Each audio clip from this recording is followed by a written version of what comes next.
വർഷങ്ങളുടെ സ്വപ്നമായിരുന്ന gold medal ഇന്ത്യക്ക് വെറും 100 ഗ്രാമിനാണ് നഷ്ടപ്പെട്ടത്. Women's 50 kilogram free style wrestling കാറ്റഗറിയിൽ മത്സരിച്ചിരുന്ന വിനേഷ് ഫോഗോട്ടിന്റെ ഭാരം 50 കിലോഗ്രാമിൽ കൂടിയതിനാൽ മത്സരത്തിൽ നിന്നും ഡിസ്ക്വാളിഫൈ ചെയ്തു എന്നാണ് ഇന്ത്യൻ ഒളിമ്പിക് അസോസിയേഷൻ നമ്മളെ അറിയിച്ചത്.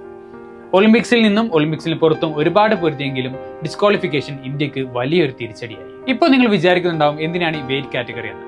മത്സരാർത്ഥികൾക്ക് ഒരു സേഫ് എൻവയൺമെന്റ് സൃഷ്ടിക്കാനും ബോക്സിംഗിൽ അൺഫെയർ അഡ്വാൻറ്റേജ് ഇല്ലാതാക്കാനും വേണ്ടിയാണ് ഒരു 19th സെഞ്ചുറി ഗ്രേറ്റ് ബ്രിട്ടനിലും US-ലും വെയിറ്റ് ക്ലാസസ് രൂപം കൊണ്ടത്. ഏതാനും ദിവസങ്ങൾക്കുള്ളിൽ പ്രായപൂർത്തിയായ ഒരാളുടെ ശരീരഭാരം 1 മുതൽ 2 കിലോഗ്രാം വരെ വ്യത്യാസം വരാറുണ്ട്. ഇവിടെ വിനേഷ് ഫോഗട്ടിന്റെ കേസിൽ വെറും 100 ഗ്രാം മാത്രമാണ് അധികമായത്. ബോഡിയിലെ എക്സസ് വാട്ടർ റിമൂവ് ചെയ്യാൻ വളരെ സ്ട്രിക്റ്റ് ആയ ഒരു ഷോർട്ട് ടേം പ്ലാൻ ആണ് ഈ റെസ്ലേഴ്സ് ഫോളോ ചെയ്തു വരുന്നത്. മാത്രമല്ല ഉറക്കം ഇതിലെ വലിയൊരു ഫാക്ടറാണ്. നന്നായി ഉറങ്ങിയാൽ 1 കിലോഗ്രാം വരെ കുറക്കാൻ പറ്റുമെന്ന് സീനിയർ ഡയറ്റീഷ്യൻ ദീക്ഷ ദയാൽ കൂട്ടിച്ചേർത്തു.